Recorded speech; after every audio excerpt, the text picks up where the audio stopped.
তোর সাহস হলো কিভাবে আমাকে জোর করে বিয়ে করার? আমি জমিদারের মেয়ে আর তুই সামান্য চাকরের ছেলে। আপনার এত অহংকার আমি ভেঙে গুড়িয়ে দিব। চাকর বলে কি মানুষ না? ছোট লোক, আমার ধারে কাছেও যেন তোকে না দেখি। তোকে দেখে আমার গা ঘিনঘিন করছে। গা ঘিন ঘিন করলেও সহ্য করতে হবে। ছোট লোকরাও মানুষ, সেটা আপনাদেরকে বুঝতে হবে। নীলের চোখে কিছু একটা ভেসে উঠল। মনের মধ্যে আগুন নিয়ে সে কথা বলছে, কিন্তু মুখে কিছু বোঝার উপায় নাই। আদিবা রেগে বলল, থাকবো না আমি তোর সাথে। আমাকে এখানে রাখার কি যোগ্যতা আছে তোর? ঘরে একটা ভালো খাট নাই, আমাকে রাখতে চাস সেখানে? দরকার হলে নিচে থাকবেন, তবুও এখানেই থাকতে হবে। আদিবার মুখটা রাগে লাল হয়ে উঠল। চোখ দুটো জ্বলছে, যেন এই মুহূর্তে আগুন ছুড়ে দিবে। চারপাশে পুরনো ঘর, মাটির মেঝে, টিনের চাল, সব কিছুই তার চোখে অপমান। এই নোংরা ঘরে 1 মিনিটও থাকবো না আমি। জানিস তুই কে আমি? জমিদার বাড়ির মেয়ে। আর আমার থাকার জায়গা এই জং ধরা ঘর না। হারামজাদা, তুই আমাকে জোর করে এখানে আটকে রাখবি? শেষ কথাটা শুনে নীলের চোয়াল শক্ত হয়ে গেল। বুকের ভিতরে জমে থাকা অপমানটা এবার যেন ফুটে বেরোতে চাইছে। তবু সে গলা নামিয়ে কথা বলল, কঠিন কিন্তু নিয়ন্ত্রিত করে। মুখ সামলে কথা বলবেন। গালি দেওয়ার অধিকার আপনাকে কেউ দেয়নি। অধিকার? তোর কাছে আমি অধিকার চাইবো? চাকরের ছেলে, তোদের জাতটাই এমন, জোর করে দখল নেওয়া। এবার নীল আর নিজেকে ধরে রাখতে পারল না। এক পা এগিয়ে সে দরজার সামনে দাঁড়ালো। আদিবার পালানোর পথ বন্ধ। আজ থেকে এসব জাতপাতের অহংকার এখানে চলবে না। আপনি আমার স্ত্রী, সেটা আপনার পছন্দ হোক আর না হোক। থু! স্ত্রী? তোর মতো লোকের স্ত্রী হওয়া আমার জন্য অভিশাপ। জানিস, তোর মুখ দেখলেই আমার বমি আসে। আদিবার কথাগুলো ছুরির মতো নীলের বুকে বিঁধে গেল।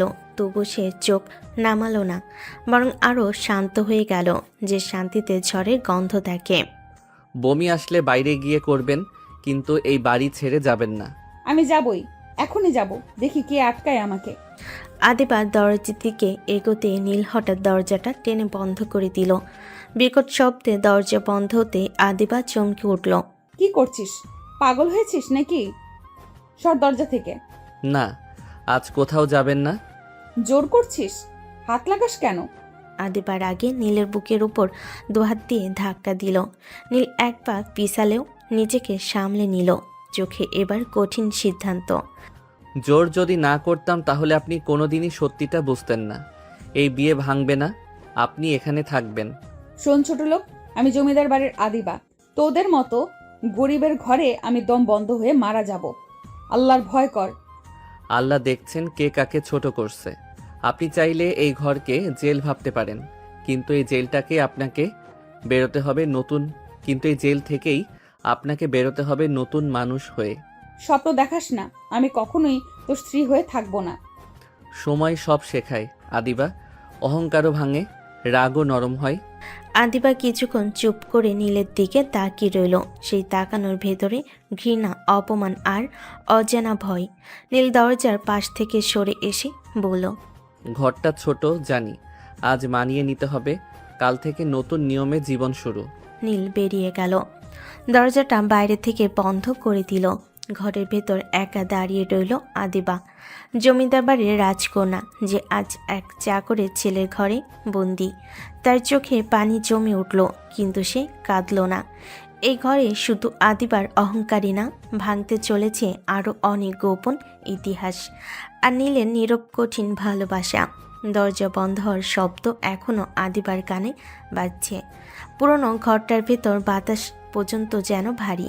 এক কোণে কাঠের পুরাতন খাট, খাটের চাদরটা বহুদিনের ধুলোয় বিবর্ণ। জানালার পাশে ভাঙ্গা আন্না, মেঝেতে ফাটল ধরা মাটি। আদিবা চারপাশ একবার তাকিয়ে দেখল এই ঘর, এই নোংরা পুরনো ঘরে তাকে থাকতে হবে। ভাবতে শরীর শিউরে উঠল। আদিবার আগে খাটের পাশে দাঁড়িয়ে দাঁত চেপে ধরল। বুকের ভেতর জমে থাকা ক্ষোভ যেন বিস্ফোরণ হতে চাইছে। আমি তোর এই ঘরে কখনোই থাকবো না, কখনোই না। ছোট লোক চাকরের ছেলে হয়ে জমিদারের মেয়েকে বিয়ে করার স্বপ্ন দেখিস? থু! আদিবা খাটের চাদরটা দু আঙ্গুলে ধরে এমনভাবে টেনে ছাড়ল যেন সেটা ছোঁয়াও তার জন্য অপমান। ডিভোর্স? আমি তোকে ডিভোর্স দিব। এই অপমান আমি মেনে নেব না। তার চোখে ভেসে উঠল জমিদার বাড়ির বিশাল অট্টালিকা, মার্বেলের মেঝে, ঝাড়বাতির আলো, দাস দাসী ব্যস্ত চলাফেরা। আর এখানে সে এক চিলতে ঘর, ভাঙ্গা খাট, পুরনো গন্ধ। আদিবার বুক হু করে উঠল রাগে আর অপমানে। আমার বাবা জানলে তোকে খুন করবে। জানিস না তুই কে আমার বাবা? জমিদার আদিল হোসেন। তোদের মতো হাজার চাকরের ভাগ্য এক আঙুলে বদলে দিতে পারে। হঠাৎ সে আয়নার সামনে গিয়ে দাঁড়ালো। আয়নাটাও পুরনো, একটু ভাঙ্গা, তবুও নিজের মুখটা দেখে আদিবা আরো ক্ষিপ্ত হয়ে উঠল। আমি আদিবা, জমিদার বাড়ির মেয়ে। আমি এইভাবে হেরে যাব না। রাগে সে খাটে বসতে গিয়েও বসলো না, যেন খাটটাও তাকে ছুতে চায়। শেষমেশ দেওয়ালে হেলান দিয়ে দাঁড়িয়ে রইল, চোখে আগুন, ঠোঁট কাঁপছে। নীল, তুই ভাবছিস আমাকে জোর করে আটকে রাখবি? এই বিয়ে টিকবে? ভুল করছিস, খুব বড় ভুল। এই সময় দরজা বাইরে হালকা শব্দ, নীলে পায়ের শব্দ। আদিবা মুহূর্তেই আরো শক্ত হয়ে দাঁড়ালো। দরজা খুলে নীল ঢুকলো, হাতে একটা পুরনো বালিশ আর পাতলা চাদর, চোখে ক্লান্তি, মুখে কঠিন ভাব। এটা রাখলাম, রাতে দরকার হবে। তোর দয়া লাগবে না আমার। এই ঘরে আমি এক রাতও থাকবো না। আজ থাকতে হবে, কাল কি হবে সেটা কাল দেখা যাবে। শোন নীল, বেশি বাড়াবাড়ি করিস না। আমার বাবা খবর পেলে তোর লাশও খুঁজে পাওয়া যাবে না। নীল এক মুহূর্ত থেমে গেল, চোখে হালকা কষ্টের ছায়া, কিন্তু গলায় কোনো ভীতি নেই। আপনার বাবার ভয় আমি অনেক আগেই পেরিয়ে এসেছি। আজ শুধু এইটুকু জানি আপনি আমার স্ত্রী। আমি তোর স্ত্রী নই, কখনো হবও না। ছোট লোক, তোকে ডিভোর্স দিয়ে আমি মুক্ত হব। নীল ধীরে ধীরে দরজার দিকে এগিয়ে গেল। বের হওয়ার আগে একবার পিছনে তাকিয়ে বলল, ডিভোর্স এত সহজ হলে আজ আপনি এখানে থাকতেন না। ঘুমানোর চেষ্টা করুন। দরজা আবার বন্ধ। আদিবা একা সে মেঝেতে বসে পড়ল, চোখে পানি এসে গেল, কিন্তু সে কাঁদল না। দাঁতে দাঁত চেপে ফিস করে বলল, এই অপমানের দাম তোকে দিতেই হবে নীল। জমিদারের মেয়ে কোনোদিন হার মানে না। পুরনো ঘরের ভেতরে জমে রইল আদিবার অহংকার আর প্রতিশোধের আগুন। আর বাইরে অন্ধকারে দাঁড়িয়ে নীল, যার বুকের ভেতর লুকিয়ে আছে এমন এক সত্য যা জানলে আদিবার অহংকারই প্রথম ভেঙে চুরমার হবে। ঘরের দরজাটা বন্ধ করে নীল ধীরে ধীরে উঠোনে এসে দাঁড়ালো। রাত নেমেছে, আকাশে আধা চাঁদ, মাটির উঠোনে আবছা আলো। বুকের ভেতরটা ভারী হয়ে আছে তার। ঘরের ভেতরে আদিবার জ্বলন্ত রাগ, আর বাইরে নিজের বাস্তবতা। এই সময় কুপির আলো হাতে নিয়ে নীলের মা এগিয়ে এলেন, চোখে চিন্তা, মুখে ক্লান্তির ছাপ। বাবা, এত বড়লোক জমিদারের মেয়ে বিয়ে করে ঠিক করিস নাই রে। ও তো আমাদের মতো মানুষ না। নীল মায়ের দিকে তাকালো, সেই চেনা মুখ, যে মুখটা সারা জীবন অভাব আর অপমান সহ্য করে গেছে, তবুও ছেলেকে মানুষ করেছে। ঠিকই করেছি মা। সব বড় জিনিস টাকা দিয়ে মাপা যায় না। কিছু জিনিস এমন আছে যেগুলো খাতায় কলমে প্রমাণ করতে হয়। কিসের প্রমাণ বাবা? ও তো তোকে মানুষই ভাবে না। দেখলি না কিভাবে কথা বললো? এই জন্যই তো প্রমাণ দরকার মা। অহংকার ভাঙতে সময় লাগে, জোরে না, ধৈর্য দিয়ে। মা একটু চুপ করে রইলেন, তারপর হঠাৎ প্রশ্নটা ছুড়ে দিলেন, তাহলে বাইরে আসলি কেন? আজ তোদের বাসর রাত্রে বাবা। ও অনেক রেগে আছে মা। এখন গেলে আরো রাগ করবে। আমি জোর করতে চাই না। রাগ করুক, তবুও বাসর রাতে আলাদা থাকতে হয় না বাবা। নীল অবাক হয়ে মায়ের দিকে তাকালো। মা তখন নিচু গলায় বললেন, বড়দের কথা শুনিস। বাসর রাতে স্বামী স্ত্রী আলাদা থাকলে শয়তান সুযোগ পায়, সম্পর্ক নষ্ট করে দেয়। নীলের বুকের ভেতরটা কেঁপে উঠল। সে জানে আদিবা তাকে ঘৃণা করে, অপমান করে, তবু এই বিয়ে, এই সম্পর্ক সে নষ্ট হতে দিতে চায় না। মা, আমি ওকে কষ্ট দিতে চাই না। জোর করে কাছে গেলে যদি আজীবন দূরে সরে যায়। ভালোবাসা জোর করে হয় না ঠিক, কিন্তু ওর দায়িত্ব থেকে পালিয়েও হয় না। আজ যদি তুই সরে থাকিস, কাল ও আরও শক্ত হবে, ভাববে তুই ভয় পেয়েছিস। নীল চুপ করে রইল। মায়ের প্রতিটা কথা যেন বুকের ভেতর ঢুকে যাচ্ছে।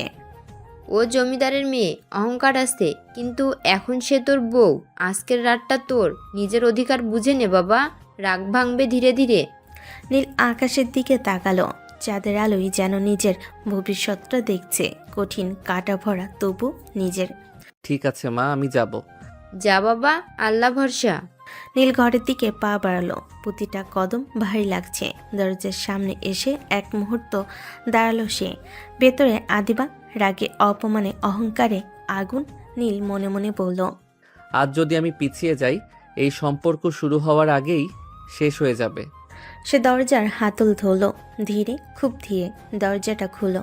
ঘরের ভেতরে পুরনো খাটের পাশে দাঁড়িয়ে আছে আদিবা, চোখে আগুন, মুখে জমিদার বাড়ির অহংকার। দরজা খুলতেই আদিবার চোখ পড়ল নীলের দিকে। মুহূর্তে তার ভেতরের আগুনটা যেন দ্বিগুণ হয়ে উঠল। চোখ দুটো লাল, মুখ শক্ত। তুই এখানে কেন? কে তোকে ভেতরে আসতে বলেছে? বের হ। আজ বাসর রাত। বাসর রাতে স্বামী স্ত্রী একসাথে থাকে। এই কথা শুনে আদিবা যেন পুরোপুরি বিস্ফোরিত হয়ে গেল। কুত্তা, তুই ভাবলি কিভাবে তোর সাথে শুভ আমি? আমি কি এতটাই সস্তা হয়ে গেছি যে তোদের মতো লোকের সাথে শুভ? ঘরের বাতাস ভারী হয়ে উঠল। নীলের চোখে ঝিলিক খেলল, কিন্তু সে নিজেকে সামলানোর চেষ্টা করল। সস্তা না, আপনি আমার স্ত্রী।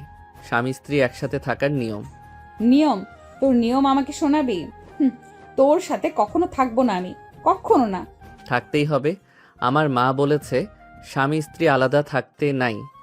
এই কথাটা আদিবার অহংকারে যেন সরাসরি আগুন ঢেলে দিল। আহা, বুঝেছি। তোর মা শিখিয়েছে তোকে এসব। তোদের ঘরে সবাই এমনই। তুই, তোর মা, বাপ সবাই খারাপ। এই কথাটা শোনা মাত্রই নীলের সংযমে বাঁধ ভেঙে গেল। এতক্ষণ যে রাগটা সে গিলে রেখেছিল, এবার সেটা চোখে মুখে স্পষ্ট। খবরদার, আমার মা বাপকে নিয়ে একটা কথাও বলবি না। তোর জমিদারি অহংকারে মানুষকে অপমান করিস, কিন্তু সবাই তোদের মতো নোংরা না। নোংরা আমরা? চাকরের ছেলে হয়ে জমিদারের মেয়েকে বিয়ে করিস আর এত বড় বড় কথা? হ্যাঁ, বিয়ে করেছি কারণ আমি মানুষ, আর মানুষ হিসেবে আমার অধিকার আছে। তুই চাস বা না চাস, আজ তুই আমার স্ত্রী। নীলের চোখে আগুন, কণ্ঠে প্রথমবারের মতো কঠোর কৃতিত্ব। আদিবা এক মুহূর্ত থমকে গেল। এভাবে নীলকে সে আগে দেখেনি। আমি তোর স্ত্রী নই, জোর করে বিয়ে করেছিস। মনে রাখিস, এই অপমানের প্রতিশোধ নেব আমি। প্রতিশোধ পরে নিস, আজ আলাদা থাকা হবে না। আদিবা রাগে কাঁপছে। সে পিছিয়ে গিয়ে দেওয়ালে ঠেসে দাঁড়ালো, চোখে ঘৃণা, অপমান আর অসহায়তার মিশ্রণ। মরে গেলেও তোর সাথে এক বিছানায় থাকবো না। আমি তোকে ছুবো না, কিন্তু এই ঘর ছাড়বো না। ঘরের ভেতরে ভয়ানক নীরবতা নেমে এলো। পুরনো খাট, মলিন দেওয়াল, ঘরের আলো, সব কিছু যেন এই দুজনের অহংকারের যুদ্ধ দেখছে। এই বাসর রাত, ভালোবাসা না, অহংকার আর কৃতিত্ব যুদ্ধের প্রথম রাত। আর এই যুদ্ধের শেষ কোথায় তা এখনও কেউ জানে না। ঘরের ভেতর চাপা নীরবতা। ঘরের আলোয় পুরনো খাটটা আরও শক্ত আর রুক্ষ মনে হচ্ছে। নীল কিছু না বলে আলমারি কোণ থেকে একটা পাটি বের করলো, মেঝেতে পাটি পেতে তার উপর কাঁথা বিছিয়ে নিল। আদিবা চোখ বড় বড় করে তাকিয়ে আছে। নীল ধীরে ধীরে মেঝেতে শুয়ে পড়ল। কোনো জেদ নেই, কোনো জোর নেই, শুধু কঠিন এক সিদ্ধান্ত। আপনি উপরে শুয়ে পড়ুন। আমি কখনো এই শক্ত বিছানায় থাকি নাই, জানিস? কখনো না। অভ্যাস করে নিন। অভ্যাস সব কিছু শেখায়। অভ্যাস? তোর এই নোংরা ঘরের অভ্যাস আমি করব? স্বপ্ন দেখিস। পরে তো শক্ত বিছানাতে থেকেও আমার ভর সইতে হবে, তখন কিভাবে পারবেন? লুচ্চা কোথাকার, লজ্জা করে না এসব করতে? নীল এবার উঠে কোনোয়ে ভর দিয়ে আদিবার দিকে তাকালো, চোখে দৃঢ়তা, গলায় স্পষ্টতা। বউয়ের সাথে কিসের লজ্জা? আদিবা বাকরুদ্ধ। এক মুহূর্তের জন্য সে কথা হারিয়ে ফেল। এমন নির্লজ্জ আত্মবিশ্বাসে আশা করেনি। মনে রাখিস নীল, আমি তোর বউ না, জোর করে চাপিয়ে দিয়েছিস। আপনি মানেন আর না মানেন, সম্পর্কটা সত্যি। সময়ই সেটা বুঝিয়ে দেবে। আদিবা মুখ ঘুরিয়ে নিল। বুকের ভেতর রাগ, অপমান আর অজানা ভয় একসাথে ধাক্কা দিচ্ছে। সে খাটে শুয়ে পড়ল, কিন্তু ঘুম এলো না। মেঝেতে শুয়ে নীল জেগে রইল। কাঁথার নিচে তার বুকটা ভারী। একই ঘরে, একই রাতে, দুজনে মাঝখানে অদৃশ্য এক দেওয়াল। রাগে, ক্লান্তিতে আর অপমানে আদিবার চোখ দুটো একসময় ভারী হয়ে এলো। শক্ত খাট, অচেনা ঘর, সব কিছুর মাঝে ধীরে ধীরে সে ঘুমিয়ে পড়ল। ঘরের ভেতর তখন শুধু গভীর ক্ষীণ আলো আর নিঃশ্বাসের শব্দ। মেঝেতে শুয়ে থাকা নীল অনেকক্ষণ জেগে রইল। নিশ্চিত হলো আদিবা গভীর ঘুমে। ধীরে ধীরে সে উঠে বসল। পায়ের শব্দ যেন তুলতে ভয় পাচ্ছে। নীল আস্তে করে খাটের পাশে গিয়ে বসল। আদিবার ঘুমন্ত মুখটার দিকে তাকিয়ে থাকলো কিছুক্ষণ। রাগ নেই এখন, অহংকার নেই, শুধু ক্লান্ত একটা মেয়ে। আপনাকে এভাবে জড়ানোর ইচ্ছে আমার কোনোদিনই ছিল না, বিশ্বাস করুন। কিন্তু কিছু করার নাই, অনেক হিসেব বাকি আছে, সব শোধ করতে হবে। সময় লাগবে, কষ্ট হবে, তবুও আমাকে এগোতেই হবে। নীল ধীরে হাত বাড়ল, খুব সাবধানে যেন আদিবার ঘুম না ভাঙে। কপালে একটা হালকা চুমু ছুঁয়ে দিল, তারপর ক্ষণিক থেমে ভালোবাসা আর দায়িত্বের টানে তাকে আলতো করে জড়িয়ে ধরল। এই জড়িয়ে ধরা কোনো জোর না, কোনো দাবি না, শুধু নীরব প্রতিশ্রুতি। কিছুক্ষণ পর নীল নিজেও ঘুমিয়ে পড়ল। কুপির আলো নিভে এলো, রাতটা কেটে গেল অদ্ভুত এক শান্তিতে। ভোর হওয়ার আগেই নীলের ঘুম ভাঙল। জানালার ফাঁক দিয়ে আলো ঢুকছে। সে জানে আদিবা জেগে উঠলে আবার রাগ করবে। ধীরে ধীরে সে নিজেকে সরিয়ে নিল। আদিবার দিকে আরেকবার তাকালো, তারপর নিঃশব্দে নিচে নেমে গেল। ভোরের আলো পুরো উঠোন ভিজিয়ে দিয়েছে, চুলোয় হাড়ি চড়েছে, ভাতের গন্ধে ছোট্ট ঘরটা ভরে উঠেছে। নীলের মা আস্তে নেড়ে নেড়ে রান্না করছে, চোখে চিন্তার রেখা, মনে অজানা ভয়। এই সময় নীল উঠোন পেরিয়ে রান্নাঘরের কাছে এসে দাঁড়ালো। মায়ের মুখের দিকে তাকাতে মায়ের প্রশ্ন, বাবা, আদিবাকে কি খেতে দিবি? ও তো এসব খেয়ে অভ্যাস নাই। নীল চুলার আগুনের দিকে তাকালো। আগুন যেমন ধীরে ধীরে শক্ত চাল নরম করে, তেমনি জীবনও মানুষকে বদলায়। সে কথা ভালোই জানে। অভ্যাস করতে হবে মা। কিন্তু ও জমিদারের মেয়েরে বাবা, ভাত ডাল শাক সবজি এসব ওদের মুখে রোচে না। গরিব হলেও আমরা মানুষ মা, সেটা ওদের বুঝতে হবে। মানুষের খাবার আলাদা হয় না। ও রাগ করবে না তো? রাগ করবে, তবুও শিখতে হবে। নীল মায়ের পাশে এসে দাঁড়ালো, মায়ের কাঁধে হাত রেখে বলল, আজ যা রান্না করছো সেটাই দিবে, আলাদা কিছু না। আমরা যেমন খাই সেও তেমনই খাবে। বউটা কষ্ট পাবে বাবা। কষ্ট ছাড়া অভ্যাস হয় না মা, আমিও তো কত কষ্ট করে দাঁড়িয়েছি। মা চুপ করে গেলেন। চুলার আগুনে চোখ রেখে মনে মনে দোয়া করলেন এই সংসার যেন ভেঙে না যায়। নীল একটু থেমে যোগ করলেন, ওকে জোর করব না, কিন্তু পালাতেও দিব না। রান্নাঘর থেকে ভাতের ঢাকনা খুলে বাষ্প উঠছে। দূরের ঘরে আদিবা তখনও ঘুম ভাঙ্গা ভাঙ্গা চোখে বসে আছে। জানে না নিচে তার জন্য অপেক্ষা করছে জীবনের প্রথম সত্যিকারের পরীক্ষা। ঘরের ভেতর আদিবা খাটের কিনারে বসে আছে, চুল এলোমেলো, চোখে ঘুম ভাব, তার চেয়েও বেশি অহংকার। নীল ধীরে ভেতরে ঢুকলো। হাত মুখ ধুয়ে নিন, খেতে হবে। ওয়াশরুম কই? এই রুমে নাই কেন? আমরা গরিব, বাথরুম বাইরে, সেখানেই যেতে হবে। কি বলছিস? বাইরে? আমি বাইরে গিয়ে বাথরুম ব্যবহার করব? হ্যাঁ, বাইরে টিউবওয়েল আছে, ওখানেই হাত মুখ ধোবেন। আমি এসবে অভ্যস্ত নই, জানিস না? অভ্যাস করতে হবে। আমি পারবো না, একদম না।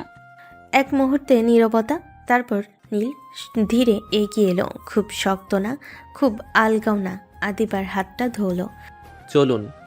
হাত ছাড়, তুই জোর করছিস কেন? জোর না, দায়িত্ব। নীল তাকে নিয়ে বাইরে উঠোন পেরোলো।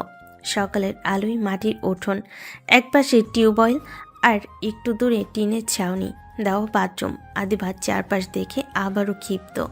এই জায়গা তুই আমাকে এখানে আনলি কেন? হ্যাঁ, আজ এখানেই, কালও এখানেই। আদিবার চোখে অপমানের জল জমে উঠল, কিন্তু সে কাঁদল না, দাঁতে দাঁত চেপে রইল। আমি জানি কঠিন, কিন্তু সময় দিলে পারবেন। নীল হাত ছেড়ে দিল, এক পা পিছিয়ে দাঁড়ালো, সম্মান রেখেই।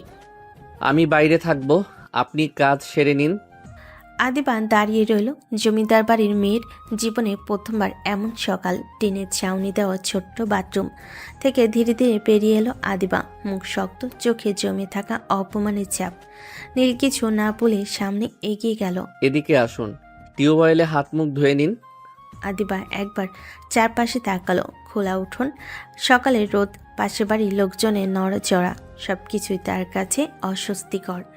তবুও দাঁতে দাঁত চেপে টিউবওয়েলের কাছে গেল। নীল টিউবওয়েলে হাত তোল নামিয়ে দিল। ঝরঝর করে পানি পড়তে লাগলো। আদিবা অনিচ্ছে হাত বাড়ালো। ঠান্ডা পানির স্পর্শে সে কেঁপে উঠল। ধীরে ধীরে হাত মুখ ধুয়ে নিল। তার চোখে মুখে স্পষ্ট এই জীবন সে মানতে পারেনি এখনো। নীল একটু দূরে দাঁড়িয়ে বলল, চলুন খেতে বসি। রান্নাঘরের পাশে মাটিতে পাতা, পিঁড়িতে থালা সাজানো, ভাত ডাল, একটু শাক ভাজি। আদিবা থালার দিকে তাকিয়ে মুখ ফিরিয়ে নিল। এসব আমি খেতে পারবো না। না পারলে রুটি বানিয়ে দেই মা। না আমি খাবো না, একদম না। মা থমকে গেলেন। নীল চুপ করে আদিবার দিকে তাকালো। রাগ নেই তার চোখে, আছে একরাশ দৃঢ়তা। না খেলেও বসে থাকবেন, খাবার সামনে থাকবে। জোর করছিস আমাকে? না, অভ্যাস করাচ্ছি। আদিবা পিড়িতে বসে থাকলো, থালার দিকে না তাকিয়েই। বুকের ভেতর ক্ষুধা থাকলেও অহংকার তার চেয়ে বড়। নীলের মা নীরবে রান্নাঘরের দিকে ফিরে গেলেন, চোখ মুছলেন আঁচলে। সকালের আলো ফিল্টারের মতন ঘরের ভেতর ঢুকছে। মাটির পিঠে রাখা পাটি আর কাঁথার উপর নীল বসে খাবার খাচ্ছে। ভাত ডাল সব কিছু শান্ত। আদিবা হঠাৎ পিছু হটে খাওয়ার জায়গা থেকে সরে যেতে চাইল। নীল ধীরে হাত বাড়ল, তার হাত ধরে রাখল। আমার খাওয়া শেষ না হওয়া পর্যন্ত এখানেই থাকবেন। এক মুহূর্তে আদিবার ভেতর রাগ আর অবিশ্বাসের আগুন একসাথে জ্বলে উঠল। আমি পারবো না, আমি এখানে বসে থাকতে পারবো না। এটা আপনার দায়িত্ব। আদিবার রাগ তীব্র হলো, কিন্তু কিছু বলা হলো না। ঠিক সেই মুহূর্তে দরজা ধাক্কা দিয়ে খোলা হলো। আদিবার বাবা আদিল হোসেন অনেক লোকের সঙ্গে উপস্থিত, চোখে অগ্নি, মুখে ক্রোধ। চাকরের ছেলে চাকর, তোর সাহস হলো কিভাবে আমার মেয়েকে তুলে বিয়ে করিস? বিয়েই তো করেছি, ধর্ষণ তো করি নাই। আদিবার চোখে বিস্ময় আর রাগ সবকিছু একসাথে। তার সঙ্গে থাকা লোকজন থমকে গেল। চাকরের ছেলে এইভাবে সাহস করে আমার মেয়েকে? আমি বিয়ে করেছি, সব কিছু নিয়ম মাফিক। আদিবার বাবা আদিল হোসেন মুখ লাল, চোখে ক্রোধের আগুন। নীল ধীরে ধীরে আদিবার দিকে এগোলেন। আদিবা চল, তোকে আর এখানে থাকতে হবে না। আমাদের বিয়ে হয়ে গেছে, বাসর রাতও শেষ। এখন মেয়ে নিয়ে কি করবেন? সমাজে মুখ দেখাতে পারবেন তো? বাবা নিয়ে চলো, আমি এই ছোট লোকের সাথে থাকবো না, এক মুহূর্তও না। আদিল হোসেন হালকা গর্জন করে কাঁধে হাত দিয়ে আদিবাকে টেনে নেওয়ার চেষ্টা করলেন। চল মা, ঘরে ফিরে চল। আমার বউকে নিয়ে গেলে কেস করব আমি, অনেক ঝামেলায় পড়তে হবে আপনার। চাকরের ছেলে, তুই এতটা সাহস রাখিস? হ্যাঁ, বিয়ে হয়েছে তাই দায়িত্ব আমার। বাড়ির ভেতর উত্তেজনা আগের চেয়ে দ্বিগুণ। আদিবার বাবা আদিল হোসেন চোখে আগুন নিয়ে দাঁড়িয়ে, নীলের চোখেও রাগের লালচে আভা। চলে যান আপনি, আমি আমার বউকে যেতে দিব না। এ কথাই আদিবার বাবা রেগে আগুন হয়ে গেলেন, ঠোঁটে থাবার মতো দাঁত, চোখে ক্রোধ। চাকরের ছেলে, তোকে দেখে নিব আমি। নীল কোনো কিছুই মনে করল না, ধীরে এগিয়ে গিয়ে আদিবার হাত ধরে টেনে নিয়ে ঘরে ঢুকলো। আমি এখন বউয়ের সাথে পার্সোনাল সময় কাটাবো, শ্বশুর হয়ে দাঁড়িয়ে থেকে লজ্জা দিবেন না। তুই আমাকে জোর করে কি করবি? আমি একদম মানবো না। আমি জোর করব না, কিন্তু বাইরে দাঁড়িয়ে আমাকে বিপদে ফেলবেন না। আদিবার বাবা কয়েক মুহূর্ত থমকে দাঁড়ালেন, তারপর গর্জন করে গেলেন। তোকে দেখে নিব, মনে রাখিস। দরজা বাইরে পদক্ষেপের আওয়াজ মিলিয়ে দূরে চলে গেলেন। ঘরটা হঠাৎ নিঃশব্দ। আদিবার কপালে ভিজে থাকা ঘামের দিকে তাকিয়ে দাঁড়িয়ে। কিছুক্ষণ পরে নীল ধীরে ঘরে ঢুকলো, হাতে প্লেটে রান্না করা খাবার, ভাত ডাল শাক সব কিছু সাজানো। খাবার আনলাম, খেয়ে নিন। আমি খাবো না, একদম না। না খেলে পেট ভরবে নাকি? এই কথার সঙ্গে সঙ্গে নীল সাহস করে আদিবার গলায় মুখ ডুবিয়ে কিস করল। ঠোঁট ছিল নরম, অপ্রত্যাশিত আর একরাশ ভালোবাসার প্রতিশ্রুতি। আদিবার চোখ বড় হয়ে উঠল, রাগ, অহংকার, অপমান সব একসাথে চলতে লাগলো। কি করছিস? লজ্জা করে না? এটা লজ্জা নয়, এটা আদর। পেট ভরলে শরীরও শান্ত হবে, মনও। আদিবার রেগে আগুন হয়ে উঠল, হাত দুটি ঘাড়ে তুলে ঠেকাতে চাইছে, কিন্তু নীল স্থির। একবার খেয়ে নিন, দেখবেন ভালো লাগবে। আদিবা ভাত খেতে লাগলো, ধীরে। খারাপ লাগছে না, বরং একটু ভালোই লাগছে। নীল থমকে দাঁড়ালো, আদিবার দিকে তাকিয়ে, চোখে একরাশ মুগ্ধতা, মুখে হালকা হাসি। কেমন লাগছে? আদিবা কিছু বলে না, শুধু রাগে চোখ বড় করে তাকালো। মুখ লাল, চুল এলোমেলো, কিন্তু ভেতরে অদ্ভুতভাবে কিছু নরম হয়ে গেছে। রাগ করে লাভ নেই, আপনি আমার বউ। আদিবার রাগ আগুন হয়ে জ্বলে উঠল, কিছু বলল না। নীল সামনের দিকে বসে আছে, হঠাৎ হালকা এগিয়ে এসে আদিবার ঠোঁটে চুমু দিল। আদিবা খাওয়া থামিয়ে দিয়ে রাগী চোখে তাকালো, তাতে নীলে কিছু হলো না। সে আদিবার দিকে তাকিয়ে মুচকি হাসি দিল। আদিবার বাড়ির কিচেনের পাশে ভোরের আলো মাটির ফাঁকে ঢুকে এসেছে। আদিবার মা শারমিন আক্তার চোখে উদ্বেগ, মুখে চিন্তার রেখা নিয়ে বাবার দিকে তাকালেন। এই কি কি ব্যাপার, আদিবাকে আনো নাই? আদিবার বাবা আদিল হোসেন দম নেওয়ার চেষ্টা করলেন, মুখে ক্রোধ, চোখে অগ্নি। না, আনতে পারিনি। আমার মেয়েটা কিভাবে ওখানে থাকবে? এই জীবনে কি বাকি রইলো আর? ওই ছোট লোকটাকে আমি ঠিক শিক্ষা দিব। ধৈর্য ধরো শারমিন। মা চুপচাপ দাঁড়িয়ে রইলেন, মুখে কিছু বলার সাহস নেই, তবে চোখে ভয় আর দুশ্চিন্তার চাপ। আদিবার জমিদার বাড়ির বড় হল, চাঁদের আলো ঘরের মধ্যে ঢুকে পড়েছে, কিন্তু সেখানে আলো নেই, শুধু ক্রোধ আর উত্তেজনা। আদিবার বাবা আদিল হোসেন কঠিন চোখে নীলের বাবাকে বললেন, তোর ছেলের সাহস হলো কিভাবে আমার মেয়েকে তুলে বিয়ে করে? নীলের বাবা হাফিজ আলম সামনের দিকে এগিয়ে এলেন, মাথা নিচু, হাত সামান্য কাঁপছে। তিনি জানেন আজকের এই মুহূর্তে বলার সব কিছু ঠিক হতে হবে। আমি জানি না জমিদার সাহেব, আমার ছেলেকে মাফ করে দেন। আদিবার বাবার চোখে অগ্নি, মুখ লাল, তার ভেতরে রাগ, অহংকার আর নিজের কণ্ঠের দৃঢ়তা, সব কিছু একসাথে মিশে গেছে। ভুল করেছে সে, তার কোনো মাফ নেই। আমার মেয়ের সম্মান লাঞ্ছিত হয়েছে। নীলের বাবা কিছু বলতে পারলেন না, ঠোঁট চেপে ধরলেন। ঘরে নীরবতা, কিন্তু সেই নীরবতায় এক অদ্ভুত উত্তেজনা লুকানো। আদিবার জমিদার বাড়ির কক্ষে উত্তেজনার উত্তম উচ্চবিন্দু। আদির বাবা আদিল হোসেন চোখ লাল, রাগে আগুন ঝরছে। তোর ছেলেকে জানে মেরে দিব। আমার মেয়েকে ফেরত দিতে বল এখনই। নীলের বাবা হাফিজ আলম সামনের দিকে এগিয়ে এলেন, হাত কেঁপে যাচ্ছে, চোখে ভয়, তার ভেতর দম বন্ধ, কিন্তু বক্তব্য পরিষ্কার। আদিবার চোখে আরও লাল হয়ে গেল। ধীরে ধীরে পা এগিয়ে এলেন, শারীরিকভাবে নয়, মানসিকভাবে প্রভাব দেখাতে চাইছেন। তো কি, তোদের মতো ছোট লোকের সাথে আমার মেয়ে কখনোই থাকবে না। আমার মেয়েকে কেউ এইভাবে নির্যাতন করতে পারবে না। নীলের বাবা চুপ করে দাঁড়ালেন, জানেন এই মুহূর্তে যুক্তি কোনো কাজ করবে না। আদিবার বাবা রাগে মাথা নেড়ে বললেন, আমার মেয়ের সম্মান রক্ষা হবে, তোদের মতো ছোট লোকের ভুলের মাফ নেই। রাত নেমেছে, কুপি মৃদু আলোয় ঘরটা আরও ছোট, আরও সংকীর্ণ মনে হচ্ছে। খাটের এক কোণে আদিবা বসে আছে, চোখে রাগ, মুখে অভিমান, বুক ভরা ঘৃণা আর অপমান। এই ঘর, এই জীবন কিছুই তার নিজের না। নীল ধীরে ধীরে ঘরে ঢুকলো, মুখে ক্লান্তি, তবুও গলায় জোর ধরে রাখার চেষ্টা। চলুন খেয়ে নিবেন, সারাদিন কিছুই তো খেলেন না। এইসব প্রতিবেলা খেতে পারবো না আমি। এই গরিবি খাবার আমার সহ্য হয় না। নীলের চোখে এক মুহূর্তের জন্য কষ্ট ফুটে উঠল, কিন্তু সে চুপ থাকলো না। তাহলে বলেন কি খাবেন, আমি কিনে আনি। কিছুই খাবো না, আমাকে বাড়িতে যেতে দে। বাড়ি যাওয়ার কথা ভুলে যান, আমি আপনার স্বামী। এভাবে তুই বলে কথা বলছেন কেন? এই কথাটাই যেন আগুনে ঘি ঢেলে দিল। আদিবা উঠে দাঁড়ালো। স্বামী? তোর মতো চাকরকে কি বলবো আমি? তুই তো আমার বাবার পায়ের ধুলোরও যোগ্য না। নীলের মুখ শক্ত হয়ে গেল, চোখের ভেতর চাপা আগুন জ্বলছে, কিন্তু সে নিজেকে সামলালো। চাকরের ছেলে বলেই আজ আপনার সামনে মাথা নোয়াই না। আপনি এখন আমার বউ, এই সত্যটা মেনে নিতেই হবে। আমি এই বিয়ে মানি না, আমার বাবা তোকে ছাড়বে না। আমি কাউকে ভয় পাই না, আপনাকেও না। ঘরের ভেতর নীরবতা নেমে এলো, রাগ, অপমান আর জেদের দেওয়ালে আটকে আছে দুজন মানুষ। একজন অহংকারে ভরা জমিদার কন্যা, আরেকজনের দৃঢ়চেতা চাকরের ছেলে, যে জানে এই লড়াই শুধু ভালোবাসা নয়, এটা সম্মান আর ধৈর্যের যুদ্ধ। রাতের নিস্তব্ধতা ঘরে নেমে এসেছে। খাটের পাশে বসে আছে আদিবা, চোখে রাগ, মুখে অভিমান, কিন্তু ভেতরে এক অচেনা কম্পন। নীল ধীরে ধীরে তার দিকে এগিয়ে এলো, হাতে কিছু না থাকলেও চোখে দৃঢ়তা। হয় খাবেন, না হয়।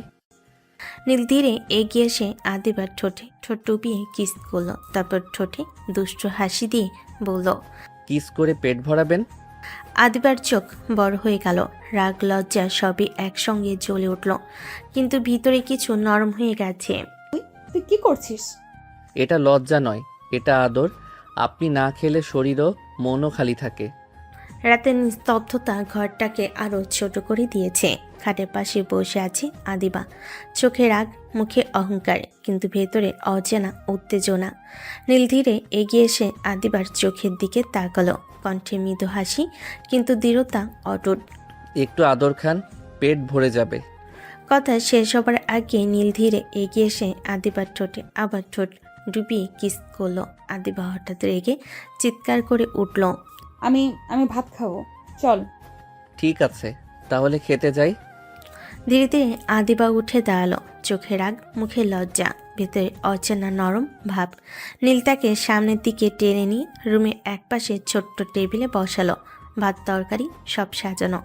আদিবা ধীরে খেতে লাগলো। ঘরের মধ্যে শান্তি মিলান।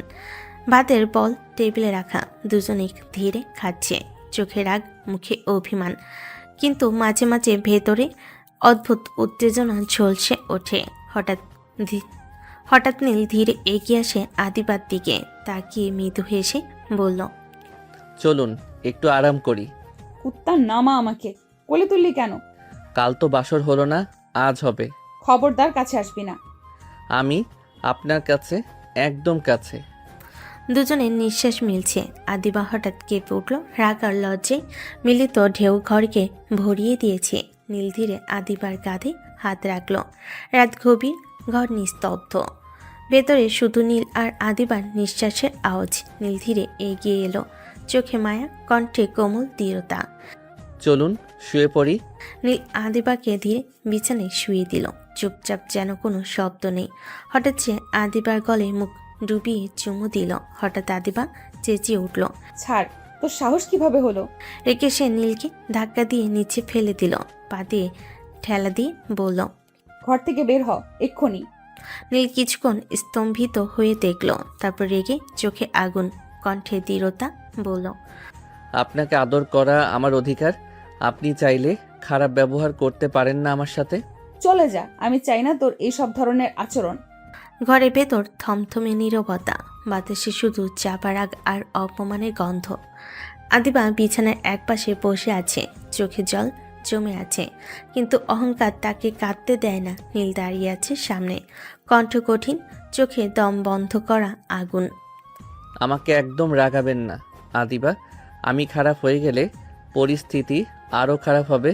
খারাপ? সব তো খারাপই করেছিস, আমার জীবনটা নরক বানিয়ে দিয়েছিস। আর বাকি আছে, আর কি বাকি আছে বল?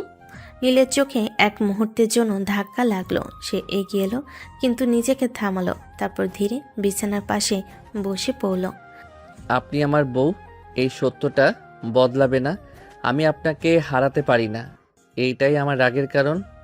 ভালোবাসা এভাবে হয় না নীল। জোর করে কাউকে বেঁধে রাখলে সেটা দখল হয়, ভালোবাসা না। নীল চুপ করে থাকে। এই প্রথম তার ভেতরে রাগের নিচে লুকানো অপরাধবোধ নড়ে ওঠে। আমি জানি, কিন্তু আমি আপনাকে ছেড়ে দিতে পারবো না। এই ঘরে আজ কোনো বাসর হলো না, কিন্তু হলো দুটো আহত অহংকারের মুখোমুখি সংঘর্ষ। একজন দখল করতে চায়, আরেকজন পালাতে চায়। এই যুদ্ধ শুধু শরীরের নয়, এটা মন আর সম্মানের যুদ্ধ। রাত অনেক গভীর, ঘরের কুপির আলো নিভে এসেছে প্রায়।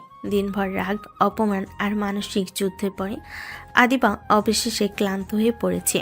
অহংকারের দেওয়াল শক্ত হলেও শরীর আর মন দুটোই ক্লান্ত। বিছানায় শুয়ে একপাশ ফিরে সে ধীরে ধীরে ঘুমিয়ে পড়ল। ঘুমের ভেতরও কপাল কুঁচকে আছে।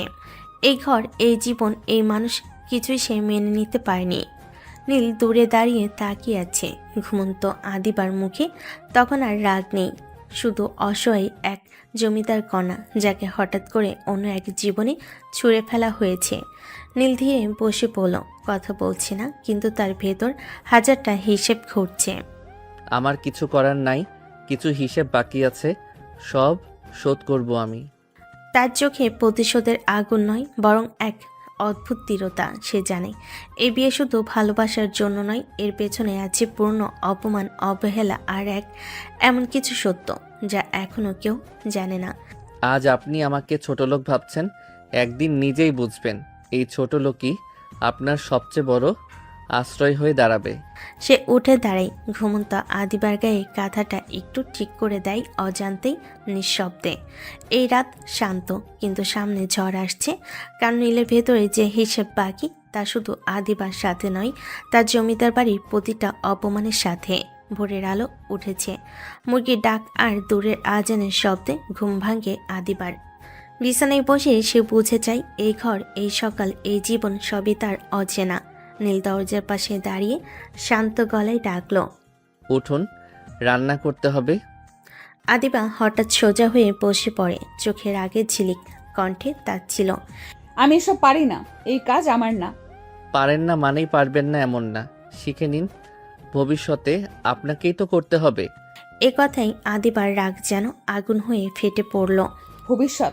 আমি কি চাকরানি নাকি তোর, যে রান্নাঘরে ঢুকে এই জীবন কাটাবো? চাকরানি না, বউ। বউ মানেই কি কাজের মানুষ? তোর ধারণা এতই ছোট? বউরা সংসার ভালোবেসে সামলায়, কেউ জোর করে না। ভালোবাসা থাকলে কাজ ছোট লাগে না। আদিবা চুপ করে গেল।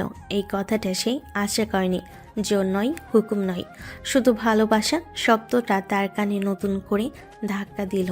ভালোবাসা দিয়ে শুরু করিসনি তো, তাই সবই আমার কাছে অপমান লাগে। নীল কিছু বলল না, চুপচাপ রান্নাঘরের দিকে তাকিয়ে রইল। সে জানে এই যুদ্ধ একদিনে জেতা যায় না। আজ না হোক কাল একদিন বুঝবেন। সকালের আলোয় ঘরটা ভরে গেছে, কিন্তু আদিবার মুখে এক ফোঁটাও উষ্ণতা নেই। সে চোখে চোখ রেখে দাঁড়িয়ে আছে, একদম কঠিন, একদম অনমনীয়। কখনো বুঝতে চাই না আমি, এই জীবন এই সংসার কিছুই না। নীল এক পা এগোই, তার চোখে জেদ, কিন্তু সেই জেদের নিচে অদ্ভুত এক আবেগ। আপনি বুঝবেন, ভালোবাসবেনও, বুঝবেন, আর তখন কাজও নিজের মনে করবেন। নীল খুব কাছে এসে থেমে যায়। আদিবার গলায় মুখ নামায় না, শুধু এতটাই কাছে দাঁড়ায় যে দুজনে নিঃশ্বাস এক হয়ে যায়। এই ঘনিষ্ঠতা আদিবাকে কাঁপিয়ে দেয়। আমার কাছে আসিস না, আর এবার এলে আমি খুন করে ফেলবো তোকে। আপনি আমাকে মারবেন না, আপনি এতটা নিষ্ঠুর নন। আর ধরুন মারলেও তো আপনি বিধবা হবেন, তার চেয়ে এই বাস্তবতাকে মেনে নেওয়াই কি সহজ না? নীলের এই কথায় আদিবার বুকের ভেতর কেঁপে ওঠে, রাগে নয়, ভয়ও নয়, বরং এক অজানা সত্যের আঘাতে। আমি কখনোই তোর হব না। আজ না, কালও না, কিন্তু একদিন এই ঘর, এই মানুষ সব আপনারই হয়ে যাবে। দুপুর গড়িয়ে এসেছে, রোদ ঝাঁঝা করছে। ঘরের ভেতর অস্বস্তিতে পায়চারি করছে আদিবা। সারাদিনের শরীর ভারী হয়ে আছে, মাথার ভেতরও একরাশ বিরক্তি। হঠাৎ সে থেমে নীলের দিকে তাকালো। আমি ওখানে গোসল করব কিভাবে? কাল তোর মা দাঁড়িয়েছিল, আজ তো পাশের বাড়ি গেছে, হঠাৎ কেউ চলে আসলে? নীল শান্তভাবে তাকিয়ে রইল, কণ্ঠে কোনো ঠাট্টা নেই, একদম স্বাভাবিকভাবে বলল, আমি দাঁড়িয়ে আছি, আপনি গোসল করুন। কি? তোর সামনে গোসল করব আমি? তাতে সমস্যা কোথায়? আমি আপনার স্বামী। আদিবা মুখ শক্ত করে ফেল, রাগে কিছু বলতে চেয়েও বলল না, কারণ শরীরের প্রয়োজন রাগের চেয়েও বড় হয়ে উঠেছে। সে চুপচাপ টিউবওয়েলের দিকে এগিয়ে গেল, মুখে বিরক্তি, চোখে অস্বস্তি। পানি পড়ার শব্দে চারপাশ ভরে উঠল। নীল কিছুটা দূরে দাঁড়িয়ে থাকে, সে তাকিয়ে থাকে না, তবু উপস্থিতিটা আদিবার ভেতরে অস্বস্তি তৈরি করে। নীলের গলা শুকিয়ে আসে, সে অজান্তে ঢোক গিলে নেয়, তারপর নিজেকে সামলে নেয়। নিজেকে সামলাও, এটা অনুভূতি না, এটা দায়িত্ব। আদিবা গোসল শেষ করে ফিরে আসে, চোখে ক্লান্তি, মুখে আগে সেই কঠিন ভাব। খুশি তো আমাকে কষ্ট দেখে? আপনার কষ্ট আমার স্বস্তির কারণ। ঘরে ফিরে আদিবা দরজা চাপিয়ে নেয়, ভেজা চুল কাঁধে ছড়িয়ে আলতো করে শাড়িটা হাতে নেয়। এই ঘরটা তার না, তবুও এই মুহূর্তটা সে নিজের মতো করে নিতে চায়। হঠাৎ দরজায় শব্দ, নীল ভেতরে ঢুকে পড়ে। আদিবা ঘুরে তাকাতে রেগে ওঠে। বের হ, আমি শাড়ি পরছি। নীল থেমে যায়, এক পা এগিয়ে এসেও নিজেকে সামলায়। দরজা খোলা ছিল, আমি ভুল করেছি, থাকবো না। আদিবা দ্রুত শাড়িটা নিজের গায়ে জড়িয়ে ধরে, চোখে রাগ, কণ্ঠে কাঁপন। এই বাড়িতে থেকেও আমার ন্যূনতম প্রাইভেসি নাই। আছে, আর সেটা ভাঙার অধিকার আমারও নেই। আপনি চাইলে আমি বাইরে থাকবো, আর যদি সাহায্য চান শুধু বলবেন। আমি কারো সাহায্য চাই না। জানি, তবুও বললাম, কারণ আপনি আমার বউ, আর সম্মানটা সবার আগে। নীল বেরিয়ে যায়, দরজা আস্তে করে বন্ধ হয়।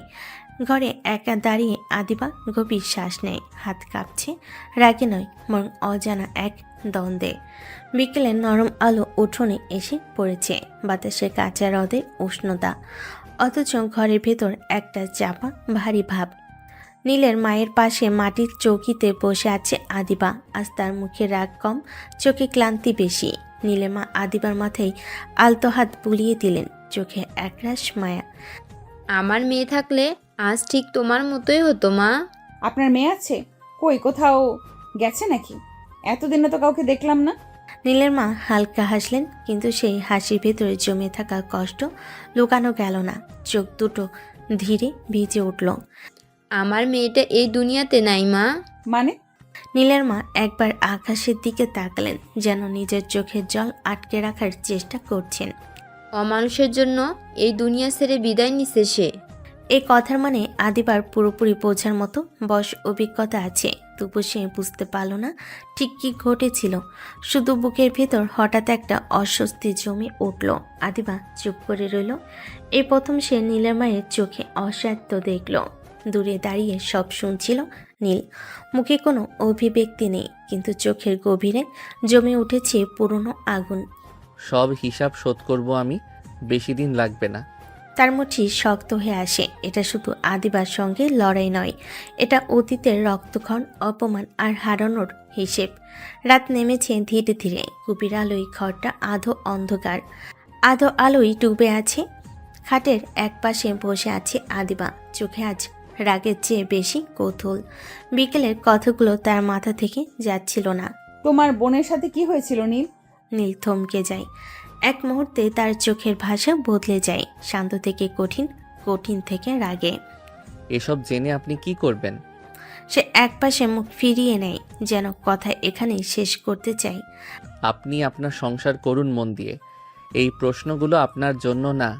আদিবার ভেতরে আগুন আবার জ্বলে ওঠে। সে উঠে বসে, চোখে চ্যালেঞ্জ। আমি সংসার করতে আসি নাই, জোর করে করেছিস বলেই এখানে আছি।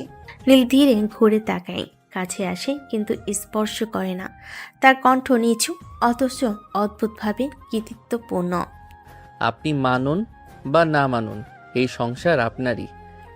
আদিবা কিছু বলতে যাবে, কিন্তু নীল থামিয়ে দেয়। তাই বেশি কথা না বলে সংসারে মন দিন। এই কথাটা আদিবার বুকের ভেতর ধাক্কা দেয়। এটা হুমকি না, আদর না, এটা বাস্তবতার কঠিন ঘোষণা। আদিবা দাঁতে দাঁত চেপে চুপ করে থাকে। এই প্রথম সে বুঝতে পারে নীলের জীবনে কিছু আছে যেগুলো এখনো তার নাগালের বাইরে। নীল জানালার দিকে তাকিয়ে দাঁড়িয়ে থাকে, চোখে জমে থাকা অন্ধকারের আড়ালে একটাই প্রতিজ্ঞা। সময় আসবে, সব সত্য তখন নিজ থেকেই সামনে আসবে। সকালে রোদ তখনও পুরোপুরি ওঠেনি। নীলের বাড়িটা অস্বস্তিকর নীরবতায় ডুবে আছে। হঠাৎই বাড়ির উঠোনে থেমে যায় একটি গাড়ি।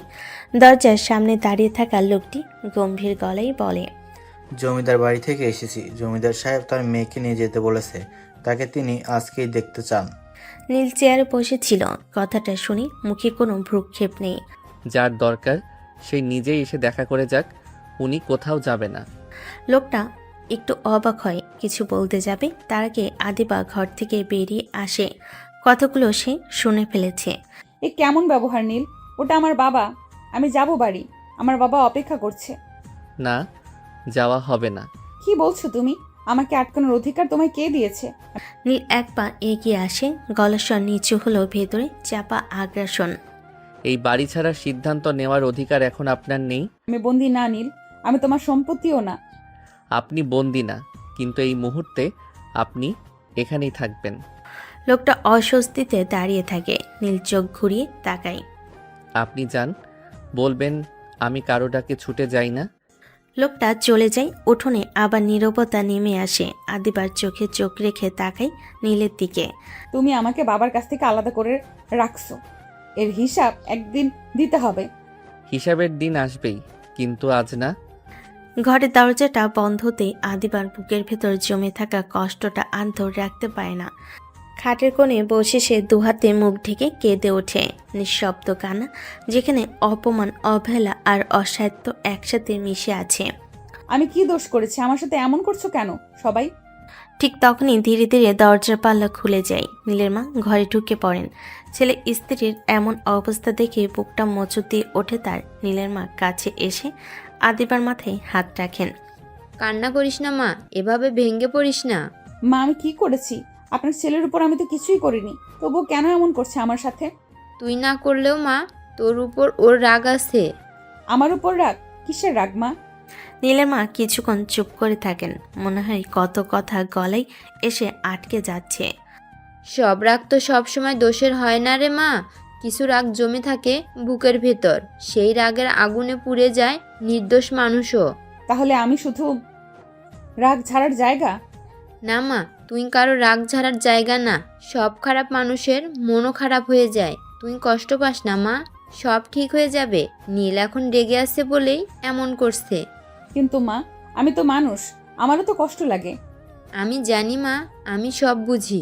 তুই শুধু একটু ধৈর্য ধর। ঘরে এক কোণে কান্না থামে ধীরে ধীরে, কিন্তু আদিবার বুকের ভেতর জমে থাকা প্রশ্নগুলো এখনো অশান্ত। আর ঘরের বাইরে দূরে দাঁড়িয়ে থাকা নীলের চোখে এক ফোঁটা অনুতাপ নেই। তবু একটাই কথা ঘুরছে মনে, সব হিসাব একদিন শোধ হবেই।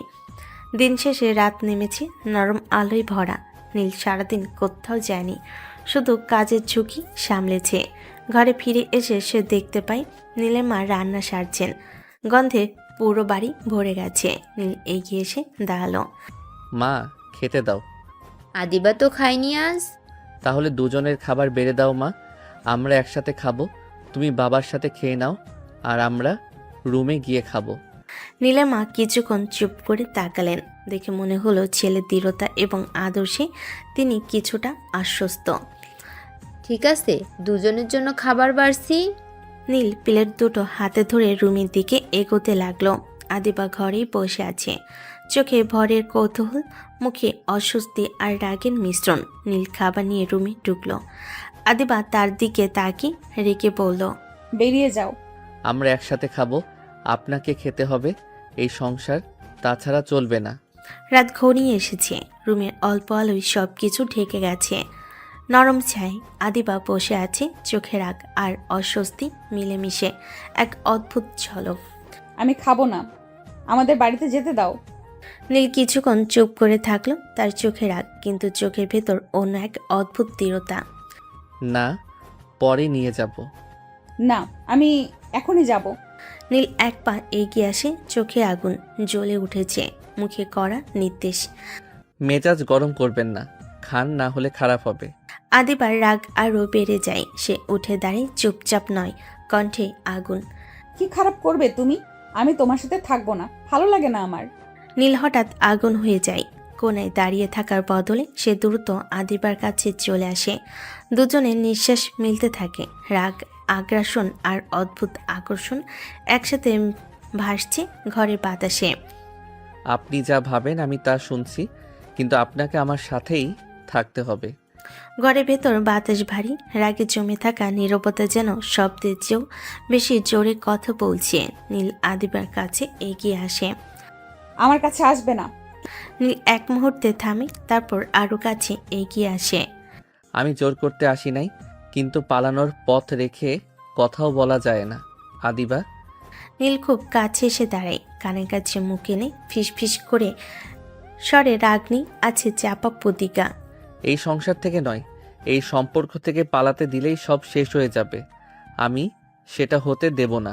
আদিবা তাকে এক মুহূর্তের জন্য চোখে চোখ পড়ে যায়। রাগ, অপমান আর অস্বীকারের আড়ালে লুকিয়ে থাকা একটুখানি কাঁপুনি নীল সেটা দেখে ফেলে। নীল হঠাৎ আদিবাকে জড়িয়ে ধরে। আদিবা কিছু বুঝে ওঠার আগেই তার ঠোঁটে ঠোঁট ডুবি কিস করতে লাগলো। আদিবা হতভম্ব হয়ে গেল। নীল আদিবার শাড়ির মধ্যে হাত ঢুকে কোমরে চাপ প্রয়োগ করলো। আদিবার শরীর কাঁপছে। নীল তাকে আরও কাছে টেনে এনে গভীরভাবে কিস করলো। 10 মিনিট পরে নীল ছেড়ে দিয়ে বলল, রাগ করেন, চেঁচান, আমাকে অপছন্দ করেন, কিন্তু দূরে যাওয়ার পথ আমি বন্ধ করে দিব। কি করবে তুমি? যাতে আপনি দূরে যেতে না চান সেই ব্যবস্থা করব। আদিবা কিছু বলতে চাইলেও বলতে পারল না। নীল তার ঠোঁট দখল করে নিল। কিস করতে করতে কোলে করে বিছানায় শুয়ে দিয়ে আদর করতে লাগলো। আদিবা কিছু বলতে চাইলেও পারল না। নীলের হাতে স্পর্শ তার সারা শরীরে কম্পন ধরিয়ে দিল। নীল আস্তে আস্তে আদিবার সারা শরীরে চুমু দিতে শুরু করলো। আদিবা নীলের স্পর্শে কাবু হয়ে গেল। কথা বলার শক্তি হারিয়ে ফেল। নীল আস্তে আস্তে ডুবে গেল আদিবার মাঝে। সকালটা শান্ত হয়নি। ভোরের আলো ঘরে ঢুকলো। আদিবার ভেতরে অন্ধকার এক চুলো সরে নাই। আদিবা হঠাৎ বিছানা থেকে উঠে বসে, চোখ লাল, কণ্ঠ কাঁপছে, রাগার অপমান মিশে একাকার। কুত্তা, তুই কেন আমার কাছে আসলি বল? কে তোকে অধিকার দিল আমার জীবনে ঢোকার? নীল চুপচাপ দাঁড়িয়ে থাকে, একটা কথারও পাল্টা গালি দেয় না, শুধু চোখে কঠিন স্থিরতা। কারণ আপনি আমার স্ত্রী। স্বামী হিসেবে কাছে আসার অধিকার আমার আছে। অধিকার? জোর করে বিয়ে করলি, এখন আবার জোর করে অধিকার ফলাচ্ছিস? সে দুহাত দিয়ে নিজের মুখ ঢেকে ফেলে, কান্না আর আটকাতে পারে না। আমার জীবনটা নরক করে দিলি নীল। আমি কিচ্ছু চাই না, না এই বিয়ে, না এই ঘর, না এই মানুষগুলো। নীল এক পা এগোয়, আবার থেমে যায়। এই কান্না সে ছুতে ভয় পায়, কারণ সে জানে এই কান্নাটাই তারও আছে। আমি জানি আপনি কষ্টে আছেন, কিন্তু আমি ইচ্ছে করে কষ্ট দিতে চাইনি। এই সম্পর্কটা আমি দায়িত্ব ভেবেই নিয়েছি। দায়িত্ব? এমন হয় যে একটা মেয়ে সব স্বপ্ন পিষে দিতে হয়? ঘরে আবার নীরবতা নামে, শুধু আদিবার কান্নার শব্দ আর নীলের বুকের ভেতর জমে থাকা অপরাধ বোধ। এই সংসারে ভালোবাসা এখনো জন্মায়নি, কিন্তু রাগে নিচে জমে আছে এক পাহাড় সমান কষ্ট, যেটা একদিন বিস্ফোরণ হবেই। সকালটা আভাসে ভরা। রুমের জানালা দিয়ে হালকা আলো ঢুকেছে। নীলিমা রান্নাঘরে ব্যস্ত। জুড়িতে ধুলো মাখা টেবিলের পাশে আদিবা বসে আছে। মা, আমাকে রান্না শিখিয়ে দিন। এইভাবে শুধু বসে দিন কাটে না, কিছু তো করতে হবে। নীলিমা একটু হেসে মুখ ঘুরিয়ে তাকালেন, হাতের কাজ থামিয়ে বলেন, দরকার নেই মা, তুমি বসে থাকো। না মা, সময় কাটানোর জন্য আমার দরকার কিছু করা। আমার হাত হাত দিয়ে কাজ করব, রান্না শিখতে চাই। ঠিক আছে, শিখাবো। আজ থেকে তুমি রান্না শিখবে। আদিবা উচ্ছ্বাসে চোখ উজ্জ্বল। রঙিন কাপড়ের উপর হাত মুছে রান্নাঘরের পাশে দাঁড়িয়ে মনে মনে ভাবছে। এবার সময় কাটবে কাজে, শুধু বসে থেকে ভালো লাগে না। নীলিমা ধীরে ধীরে আদিবাকে শেখাতে শুরু করলেন বেসিক রুটি, ভাজি আর একটু ঝাল। আদিবার চোখে জিজ্ঞাসা, মুখে একরাশ কৌতূহল। হাতে ভঙ্গিমা ঠিক করতে সাহায্য করছেন নীলিমা। রোদ ধীরে ধীরে ঘরে ঢুকছে। নীল বাইরে থেকে ফিরে এসে রুমের দরজার কাছে দাঁড়ালো। আদিবা, আমার সঙ্গে আসুন। আমি যাব না। নীলের মা পাশে এসে আদিবাকে কাঁধে হালকা ছোঁয়া দিলেন। খুব সুন্দর মিষ্টি করে বলল, যাও মা, স্বামীর কথা শুনতে হয়। আদিবা হঠাৎ দাঁড়িয়ে রুমের দিকে ধাপ রাখলো, চোখে অস্বস্তি আর রাগে ফুঁসছে। ডাকছো কেন? তোমার কথা শুনের ইচ্ছে আমার নেই। এত রাগ করেন কেন? স্বামী তো বউকে ডাকেই, এটাই স্বাভাবিক। আদিবা কেঁপে উঠল, রাগ আর লজ্জা একসাথে। নীল একটু এগিয়ে গলায় মুখ ডুবি চুমু দিল। আদিবা চোখ বন্ধ করে সামান্য সাড়া দিল। রাগে হলো মনে একটা অদ্ভুত উষ্ণতা ভেসে গেল। আমি কেবল আপনাকে কাছে পেতে চাই আদিবা। ঘরের ভেতর দুপুরের আলোটা নরম হয়ে এসেছে। রাগের ধারটা যেন কিছুটা ভোঁতা। আদিবা চুপচাপ দাঁড়িয়ে আছে, চোখে জমে থাকা দীর্ঘশ্বাস। নীল, আমাকে বাড়ি যেতে দাও। কতদিন বাবা মাকে দেখি না। এই প্রথম তার কণ্ঠে জেদ নেই, আছে অভিমান আর চাপা আগুদি। নীল ধীরে এগিয়ে আসে, কথা না বলে আদিবাকে আলতো করে জড়িয়ে ধরে। নিয়ে যাব সোনা, খুব তাড়াতাড়ি, বিশ্বাস রাখেন। সে কথা বলতে বলতে আদিবার গলায় আলতো একটা চুমু দেয়। কোনো তাড়াহুড়ো নেই, কোনো জোরও নেই। একটু আদর করতে দিন না, এতক্ষণ রাগ করলেন। আদিবা চমকে ওঠে, লজ্জায় চোখ নামিয়ে নেয়। রাগ আছে, কিন্তু আর আগের মতো কঠিন নয়। তুমি সব সময় এমন কেন করো বলো? নীল ঠোঁটে হালকা চুমু দিয়ে হাসে, তারপর খুব যত্নে আদিবাকে কোলে তোলে, যেন ভেঙে যাবে এমন কোনো মূল্যবান জিনিস। আদিবাকে শুয়ে দেয়, পাশে বসে থাকে। আমি জানি তোমার কষ্ট অনেক, কিন্তু বিশ্বাস করো, আমি তোমার কষ্ট বুঝতে শিখছি। আদিবা কিছু বলে না, শুধু চোখ বন্ধ করে থাকে। এই প্রথম অল্প সময়ের জন্য হলো নিজেকে নিরাপদ মনে হয়। ঘরটা খুব নীরব হয়ে যায়। বাইরের আলো ধীরে ধীরে ফিকে, ভেতরে জমে ওঠে এক অদ্ভুত উষ্ণতা। নীল ধীরে আদিবার মুখের দিকে ঝুঁকে আসে।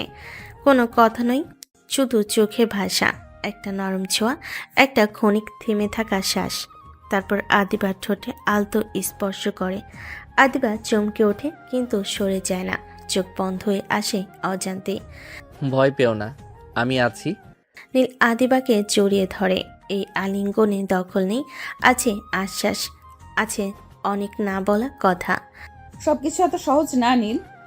জানি, তাই তো ধীরে চাই, খুব ধীরে। নীল আস্তে আস্তে আদিবার ঠোঁটে কিস করতে লাগলো, তারপর গলায়, বুকে। আস্তে আস্তে সারা শরীরে কিস করে, তারপর হারিয়ে যায় ভালোবাসার রাজ্যে। রুমটার ভেতর সন্ধ্যার আলোটা ঝিমিয়ে পড়েছে, দরজাটা আধো খোলা। ভেতর নীল চুপচাপ নয়, বরং অস্বাভাবিকভাবে দৃঢ়। এবার আর দেরি না, সব হিসেব বরাবর হবে। যে অহংকারে মানুষ ভেঙেছে সেই অহংকারই ভেঙে গুড়িয়ে দিব। তার কণ্ঠে কোনো রাগের চিৎকার নেই, এই শান্ত স্বরটাই সবচেয়ে ভয়ঙ্কর। সব পাপের শাস্তি হবে, কেউ বাদ যাবে না। আমি কাউকে ছাড়বো না, একজন কেউ না।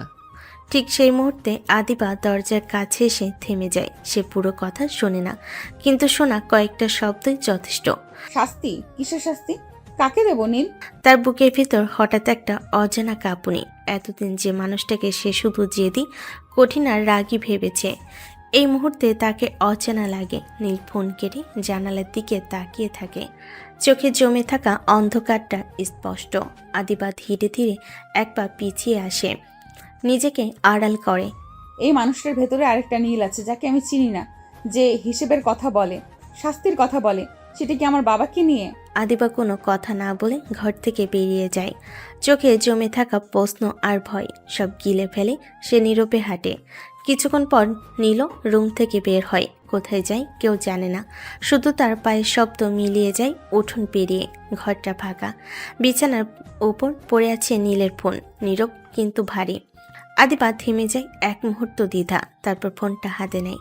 হৃৎপিণ্ডটা বুকে লাফাতে থাকে, কাপা আঙ্গুলের নম্বর ডায়াল করে।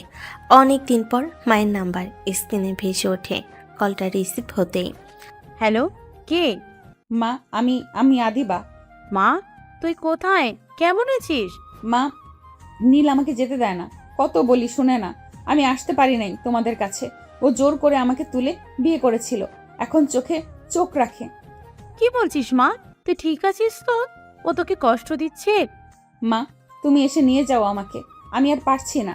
এখানে সব কিছু অচেনা, নীলের ভেতরে কেমন রহস্য, আমি ভয় পাচ্ছি। আমি আসছি মা, এখনই তোর বাবাকে বলছি। কিছুতেই তোকে এভাবে রেখে দিতে দেব না। কলটা কেটে যায়। আদিবা ফোনটা বুকে চেপে ধরে। আজ প্রথমবার আদিবা সাহায্য চাইল, নীরবতা ভেঙে ডাক দিল মায়ের কাছে। কিন্তু এই কলের প্রতিধ্বনি শুধু আদিবার ঘরে নয়, ছড়িয়ে পড়বে জমিদার বাড়ি আর নীলের লুকানো হিসেবের ভেতরেও।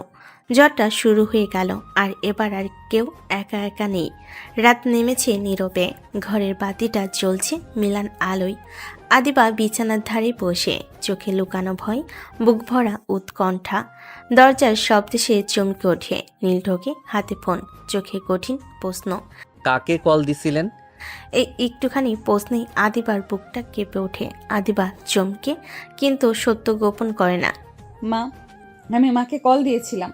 নীল ফোনটা টেবিলে রাখে, এক মুহূর্ত চুপ থাকে। এই চুপটাই আদিবার কাছে সবচেয়ে ভারী লাগে। আর কখনো আমাকে না বলে কল দিবেন না। যাকে কল দিতে হবে আমাকে বলবেন, আমি দিয়ে দিব। আদিবার চোখে জ্বলে ওঠে রাগ, অপমান, অসহায়তা সব একসাথে। কেন? তুমি তো আমাকে যেতে দাও না নীল, কথা বলার অধিকারটুকুও নিবে?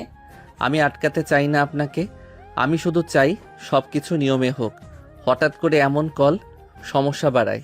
সমস্যা তো আমার জীবনটাই হয়ে গেছে, আমি এখানে বন্দি হয়ে আছি। এটা কি তোমার নিয়ম? নীল কথা খুঁজে পায় না, চোখ নামিয়ে নেয়। এই প্রথম তার কণ্ঠে দৃঢ়তা টলে পড়ে। রাত আরও ঘন হয়, ঘরের ভেতর আলো আছে, কিন্তু কথার ভেতর অন্ধকার। আদিবা কিছুক্ষণ চুপ করে থাকে, তারপর হঠাৎ ঘুরে দাঁড়ায়। চোখে প্রশ্ন, কণ্ঠে জমে থাকা অভিমান। নীল, তুমি আমাকে কখনো বিয়ে করেছো? তোমার সাথে তো আমার কোনো সম্পর্ক ছিল না, শত্রুতাও না, তাহলে কেন করলে এই বিয়ে? নীল জানালার দিকে তাকিয়ে থাকে, কথা বলতে চায় না, এড়িয়ে যেতে চায়। এত কারণ খুঁজতে যায়েন না। না, বলতেই হবে তোমাকে। আমার জীবন এইভাবে বদলে দিলে কারণ তো জানতেই হবে। অনেক হিসেব বাকি আছে, সেসব শেষ করতে হবে। কিসের হিসেব? আমাকে বলো নীল, আমি কি সেই হিসেবের অংশ? এত কাহিনী ঘাটাতে যাইয়েন না আদিবা। সব প্রশ্নের উত্তর একদিনে আসে না। কিছু গল্প খুঁজলে ভালোবাসা আর কষ্ট দুটোই ভারী হয়ে ওঠে। আমি চাই না আমাদের মাঝে সেটা ভার হয়ে দাঁড়াক। ঘরের ভেতরটা তখন নিঃশব্দ। জানালার ফাঁক দিয়ে ঢুকে পড়ে চাঁদের আলোটা বিছানার এক কোণে থমকে আছে। আদিবা বিছানার পাশে দাঁড়িয়ে দুহাত মুঠো করে চেপে ধরেছে। চোখের কোণে জমে থাকা জল আর আটকে রাখতে পারছে না। রহস্য না করে বলো নীল, আমি আর পারছি না। প্রতিটা মুহূর্তে মনে হয় আমি অজানা কারো জীবনে আটকে আছি। নীল দরজার কাছে দাঁড়িয়েছিল। আদিবার কথাই ধীরে ধীরে এগিয়ে আসে। তার চোখে কোনো তাড়াহুড়ো নেই, আছে অদ্ভুত এক গভীরতা। সব কিছু এখন জানলে আপনি ভেঙে পড়বেন আদিবা। ভাঙা তো আমি আগেই। আমাকে জোর করে বিয়ে করলে, কোথাও যেতে দাও না, নিজের মায়ের সাথেও কথা বলতে বাধা দাও। এর চেয়ে আর কি বাকি আছে ভাঙার?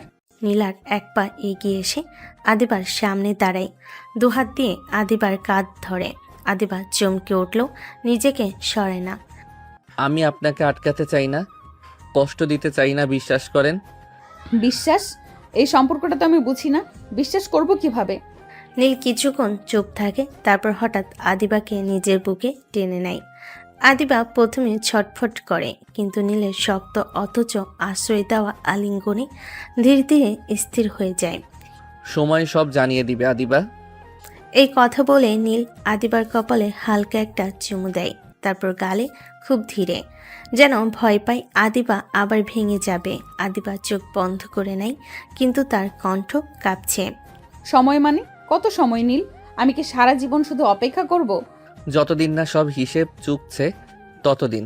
কিছু হিসেব আছে যেগুলো শেষ না হলে সত্যি বলা যায় না।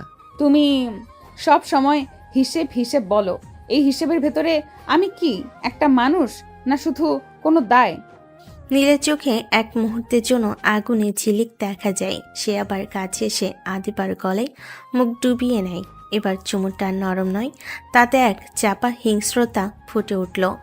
আপনি দায় না আদিবা, আপনি সেই মানুষ যার জন্য সব করতে পারি। তাহলে আমাকে এভাবে ভয় রাখো কেন? নীল ধীরে ধীরে তাকে ছাড়ে, চোখে ফিরে আসে সেই ঠান্ডা রহস্যময়ী ভাব। কারণ কিছু সত্যি জানার আগে ভয়টা দরকার, না হলে আপনি নিজেই পালিয়ে যেতেন। আদিবা স্তব্ধ হয়ে তাকিয়ে থাকে নীলের দিকে। এই মানুষটাকে সে স্বামী বলে ডাকতে বাধ্য, অথচ সে যেন এক অচেনা ধাঁধা। ঘরের ভেতর আবার নীরবতা নামে, বাইরে বাতাসে পদ্মা তুলছে। নীল আদিবার ঠোঁটে ঠোঁট ডুবিয়ে কিস করতে লাগলো। আদিবা আর বাধা না দিয়ে তাল মিলাতে লাগলো। সকালের আলোটা ধীরে ধীরে ঘর ভরে দিয়েছে।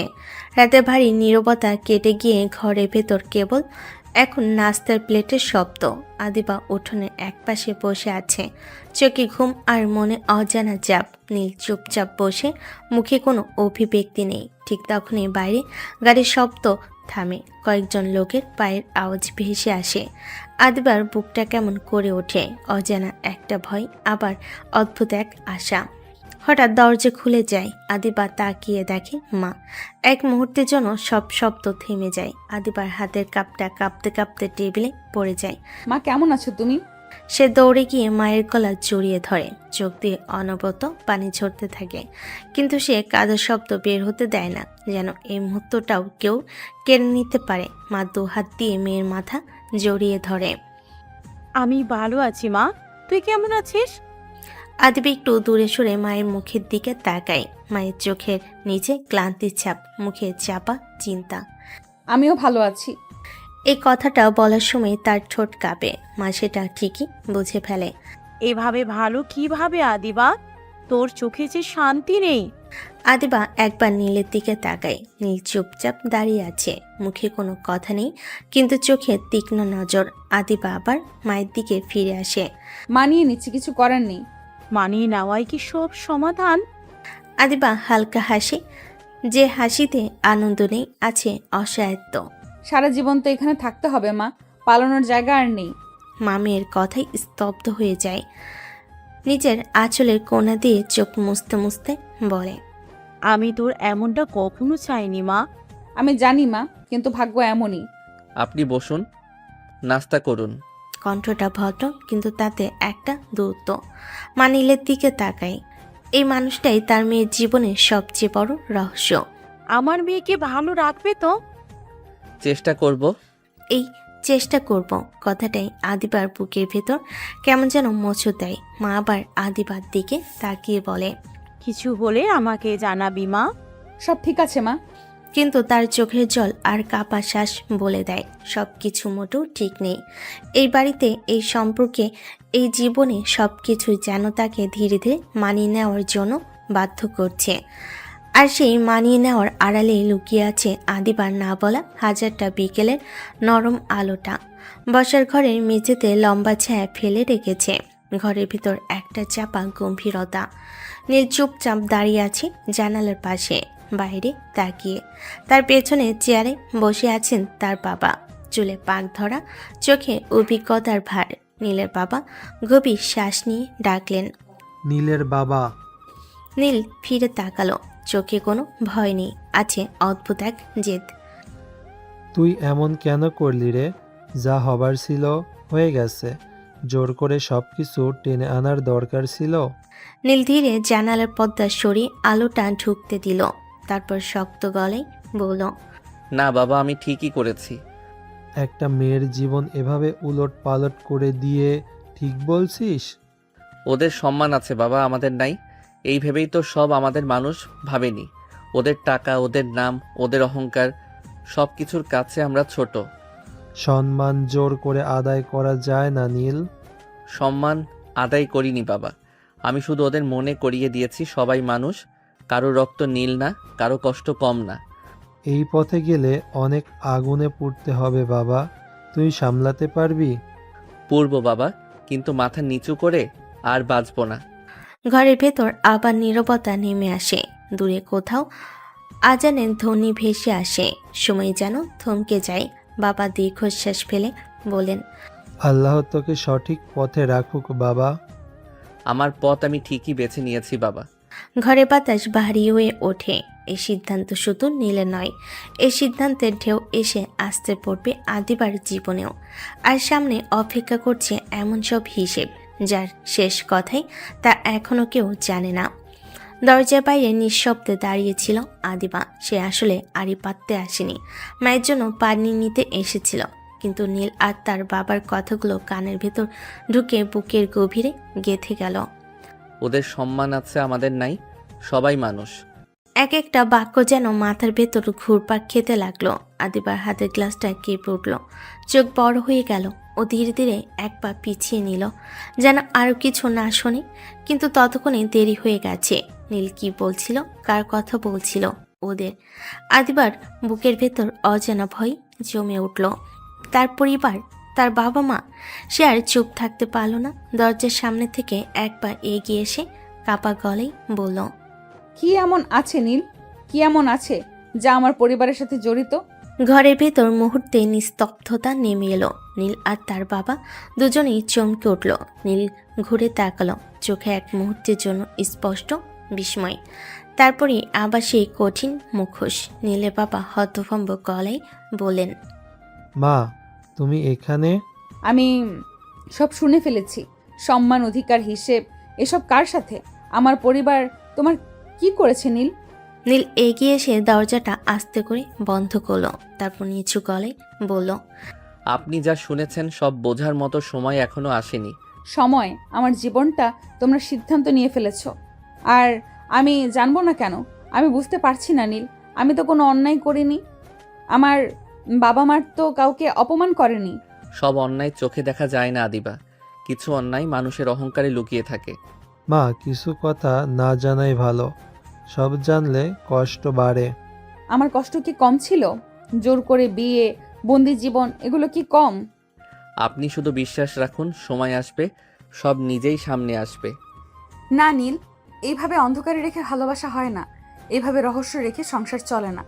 আমি শুধু জানতে চাই, আমার পরিবার কি কোনো অপরাধী? নীল কোনো উত্তর দিল না। এই নীরবতায় আদিবার প্রশ্নের চেয়েও ভয়ঙ্কর হয়ে উঠল।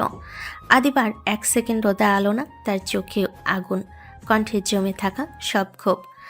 আজ যদি না বলো নীল, এই মুহূর্তে আমি এই বাড়ি ছেড়ে চলে যাব। আমাকে কেউ আটকাতে পারবে না, না তুমি, না তোমার মা বাবা। সে ঘুরে দরজার দিকে পা বাড়াতেই নীল গর্জে উঠল, রাগে চিৎকার করে বলে উঠল। থামুন। তার কণ্ঠে এমন এক রাগ, এমন এক চাপা যন্ত্রণা। আদিবা থমকে দাঁড়ালো। নীল সামনে এসে দাঁড়ালো, চোখ দুটো লাল, চোয়াল শক্ত। কি শুনতে চান আপনি? সত্য? হ্যাঁ, আজই এক্ষুনি। নীল এক মুহূর্ত চুপ করে রইল, যেন বুকের ভেতরে আগুন গিলে নিতে চাইছে। তারপর হঠাৎ বিস্ফোরণ। আপনার বাড়ি থেকে আমার বোনের সর্বনাশ হয়েছিল, ওকে ধর্ষণ করা হয়েছিল, আর সেই অপরাধীরা আজও শাস্তি পায়নি। কি বলছো তুমি? কারণ কি জানেন? কারণ যদি সত্যটা বাইরে আসতো তাহলে আপনার বাবার বড়লোকি সম্মান নষ্ট হতো। নীল চোখ তুলে তাকালো, চোখে তখন শুধু ঘৃণা আর অসহায় ক্রোধ। তাই আপনার বাবা সব গোপন করে রেখেছিল। লোক জানলে নাকি ওনার বাড়ির বদনাম হতো, আর আমার বোন লজ্জা, অপমান আর একা হয়ে যাওয়ার যন্ত্রণায় নিজেকে শেষ করে দিয়েছিল। ঘরের ভেতর যেন বাতাস থেমে গেল। আদিবার বুকের ভেতর কিছু একটা ভেঙে চুরমার হয়ে গেল। সে পিছিয়ে গিয়ে চেয়ারে বসে পড়ল। না, এটা হতে পারে না। হতে পারে না? গরিবের সম্মানের চেয়ে বড়লোকের সম্মান বড়, এটাই বাস্তব। আপনার বাবার মান সম্মান বাঁচাতে গিয়ে আমার বোনের জীবনটা শেষ হয়ে গেছে। আমি জানতাম না নীল, আমি সত্যিই জানতাম না। জানতেন না, কিন্তু দায়টা আপনার পরিবারেরই। এই হিসেব শোধ করতেই আমি আপনাকে বিয়ে করেছি, ভালোবাসা নয়, ন্যায় বিচারের জন্য। তাহলে আমি কি একটা শাস্তির অংশ? নীল চুপ করে রইল। এ নীরবতাই তার উত্তর। আদিবা মাথা নিচু করে বলল, আমি আজ বুঝলাম, আমি এই সংসারের স্ত্রী হয়ে আসিনি নীল, আমি এসেছি এক গোপন পাপের বোঝা হয়ে। ঘরের ভেতর তখন শুধু কান্না আর অতীতের আর্তনাদ। আর নীল চোখ শক্ত করে জানালার বাইরে তাকিয়ে মনে মনে বলল, বোন, আমি তোমার জন্য সব করব। এই অন্যায় আমি শেষ করেই ছাড়ব। আদিবার চোখ দিয়ে অনবরত পানি ঝরছে, কিন্তু সেই কান্নার ভেতর এখন শুধু ভাঙ্গন নয়, রাগও জমে উঠেছে। তোমার রাগ ছিল নীল, তোমার কষ্ট ছিল, কিন্তু তুমি অন্যভাবেও শাস্তি দিতে পারতে। আমাকে কেন জীবনে টেনে আনলে? আমি কি দোষ করেছি? নীল নিঃশ্বাস চেপে ধরে তাকিয়ে রইল। তার চোখে কোনো অনুশোচনা নেই, শুধু কঠিন এক সিদ্ধান্তের ছায়া। কারণ অন্য কোনো শাস্তিতে আপনার বাবা কষ্ট পেত না। আপনি আপনার বাবার একমাত্র সন্তান, আর তার দুনিয়া আপনি। আপনাকে হারানোর কষ্টটাই তাকে সবচেয়ে বেশি ভাঙবে। নীল ধীরে ধীরে কথা বলছে, কিন্তু প্রতিটি শব্দ ছুরির মতো ধারালো। আপনাকে এখানে রাখলাম যাতে আপনার বাবা প্রতিদিন কষ্টে পুড়ে মরে, যাতে বুঝে গরিবের একটা মেয়ের জীবন নষ্ট করার দাম কতটা ভয়ঙ্কর। আমার সাথে এমন না করলেও পারতে নীল, আমি তো তোমার বোনের কোনো ক্ষতি করিনি, আমি তো কিছুই জানতাম না। সে দুহাতে মুখ ঢেকে কান্নায় ভেঙে পড়ে। এই দৃশ্য আর সহ্য করতে না পেরে নীলের বাবা চুপচাপ বাইরে বেরিয়ে গেলেন। দরজাটা বন্ধ হতেই ঘরটা আরও ভারী হয়ে উঠল। আদিবা হঠাৎ মাথা তুলে দাঁড়িয়ে গেল, চোখে এবার শুধু কান্না নয়, আগুন। আর থাকবো না আমি এই বাড়িতে, এক মুহূর্তও না, আমি চলে যাব। সে দরজার দিকে এগোতেই ধপাস, নীল দরজা আটকে দাঁড়িয়ে গেল। না, সরে দাঁড়াও নীল, আমাকে যেতে দাও। আপনি চলে গেলে আপনার বাবা খুশি হয়ে যাবে, ভাববে মেয়ে ফিরে এসেছে, সব ঠিক হয়ে গেছে। সেটা হবে না। আমি তাকে কষ্টে দেখতে চাই, যেমন কষ্টে আমার বোন মরেছিল। তুমি প্রতিশোধ নিচ্ছ নীল, কিন্তু আমাকে শেষ করে দিচ্ছ। এই খেলায় কেউ বাঁচে না দিবা, কেউ না। আদিবা দেওয়ালে হেলান দিয়ে দাঁড়িয়ে পড়ল, চোখের পানি মুছেও আর কিছু পড়ল না। তার ভেতরে তখন শুধু একটাই প্রশ্ন ঘুরছে, সে কি স্ত্রী নাকি কারো প্রতিশোধের সবচেয়ে ভয়ঙ্কর অস্ত্র? আর নীল দরজার সামনে দাঁড়িয়ে বুকের ভেতর জমে থাকা আগুন নিয়ে ভাবছে, এই আগুন নিবে, কিন্তু তার আগে অনেক কিছু পড়বে। রাতটা নেমেছে ভারী নীরবতা নিয়ে। কেরোসিনের কুপির আলোয় ঘরটা কেমন মলিন লাগছে। আদিবা খাটের এক কোণে বসে আছে, চোখ শুকনো, কিন্তু ভেতরে জমে থাকা কষ্ট যেন থামছে না। নীলের মা ধীরে ধীরে কাছে এসে আদিবার মাথায় হাত রাখলেন।